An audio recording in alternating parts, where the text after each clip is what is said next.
আসসালামু আলাইকুম, কেমন আছেন সবাই?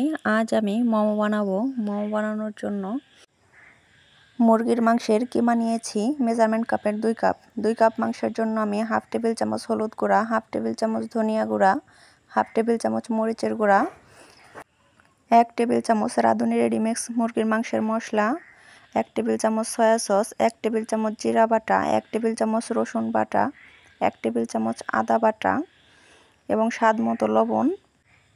মেজারমেন্ট কাপের 1 কাপ পেঁয়াজ কুচি, সাথে 4-5টার মতো কাঁচামরিচ কুচি করে কেটে দিয়েছি। হাত দিয়ে সব উপকরণগুলোকে ভালো মতো মিশিয়ে নিব। উপকরণগুলো ভালো মতো মেশানো হয়ে গেলে চুলায় চলে যাব। এখন আমি সামান্য তেল দিয়ে মাংসের কিমাগুলোকে ভেজে নেব। অনেক আপুদের আমি দেখেছি এভাবেই মোমো বানায়, কিন্তু আমি মাংসের কিমাগুলোকে ভেজে নিয়েছি যেন মাংসের থেকে কোনো রকমই কাঁচা গন্ধ না আসে। তো মাংসগুলো ভাজার সময় আমি একটু পানি ব্যবহার করিনি। মাংসটা আমি 10 মিনিটের মতো একদম লো হিটে ভাজছিলাম। আমি আমার মতো করে বানিয়েছি, আপনারা চাইলে মাংসের কিমাগুলো কাঁচা অবস্থায়ও বানিয়ে নিতে পারেন।